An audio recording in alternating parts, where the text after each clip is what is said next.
धोआर्जुन में अधेड़ का बिना हाथ का नरकंकाल मिलने से फैली सनसनी। कपड़े देख महिला ने जताई लापता पति का कंकाल होने की आशंका। सैदपुर थाना क्षेत्र के धोआर्जुन गांव में सुनसान स्थान पर मौजूद खेत में स्थित एक खाली पड़े मकान के अंदर अधेड़ का नरकंकाल मिलने से पूरे क्षेत्र में सनसनी फैल गई। सूचना मिलने के बाद पुलिस भी हलकान हो गई और तत्काल घटनास्थल पर पहुंची। वहां कंकाल पर कुछ कपड़े मिले, जबकि टी शर्ट और कपड़े के कुछ अन्य टुकड़े कुछ दूरी पर थे। कंकाल का मुंड भी वहां से कुछ दूर पर पड़ा हुआ मिला। घटना के बाद गांव से लापता एक व्यक्ति के परिजन कंकाल को उसी व्यक्ति का बताते हुए बिलखने लगे।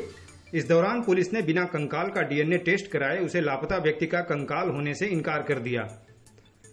आपको बता दें कि गांव के सिवान क्षेत्र स्थित खेत में उसी गांव के निवासी संजय राजभर का मकान बना हुआ है, जो खाली पड़ा है। उसके आगे एक लगभग 5 फीट की 3 ओर से चारदीवारी भी बनी हुई है। इस बीच आज शुक्रवार को गांव के किसान धान की रोपाई के लिए जा रहे थे। इसी दौरान एक महिला चारदीवारी के पास चली गई। अंदर नरकंकाल देखकर वह बुरी तरह से डर गई। शोर करते हुए उसने सभी को इसकी जानकारी दी। खबर फैलते ही वहां लोगों की भारी भीड़ इकट्ठा हो गई। इस बीच समाजसेवी पंकज राय की सूचना पर भितरी चौकी इंचार्ज ओम प्रकाश यादव पुलिस कर्मियों को लेकर तुरंत वहां पहुंचे। कंकाल पर केवल एक कपड़ा दिख रहा था। थोड़ी ही दूर पर उसका टी शर्ट, काला हाफ पैंट, लाल गमछा इत्यादि भी बिखरा पड़ा मिला। कंकाल का मुंड भी कुछ ही दूरी पर पड़ा था, जबकि कंकाल के कुछ जोड़ों वाले हिस्से में अब भी मांस का अवशेष बचा हुआ था, जिससे लग रहा था कि उसके शरीर के मांस को कुत्तों ने खा लिया होगा और जो बचा खुचा रह गया वह सड़कर नष्ट हो गया होगा। कंकाल की आगे की कुछ पसलियां और दोनों हाथ भी गायब थे, जिसे देखकर लग रहा था कि कुत्तों ने मांस के साथ उसे भी नोच लिया होगा। इस बीच नरकंकाल पाए जाने की सूचना मिलने पर गांव की एक महिला अपने बच्चे के साथ वहां पहुंची और कंकाल को देखकर रोने लगी। वहां मिले कपड़े से उसकी पहचान उसने अपने 1 सप्ताह से लापता पति गुड्डू राजभर के रूप में की। महिला ने बताया कि 42 वर्षीय गुड्डू राजभर उसके पति थे और बीते 18 जुलाई से ही लापता हैं। 2 दिनों तक ढूंढने के बाद 20 जुलाई को थाने में उनकी गुमशुदगी की तहरीर भी दी गई थी।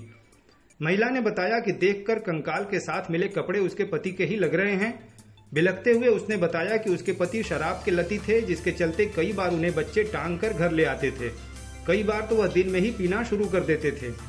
महिला ने बताया कि बीते 18 जुलाई को भी सुबह उठकर वह घर से निकले तो उन्हें जाने से मना किया था, लेकिन वह नहीं माने और चले गए। तब से ही वह लापता थे। इस बीच सूचना मिलने पर क्षेत्राधिकारी शेखर सिंह सेंगर और कोतवाल विजय प्रताप सिंह पुलिस फोर्स के साथ वहां पहुंचे और निरीक्षण करने के साथ ही प्रत्यक्षदर्शियों से भी पूछताछ की। महिला की आशंका पर उन्होंने कहा कि बिना डीएनए टेस्ट के कुछ भी कहना उचित नहीं है।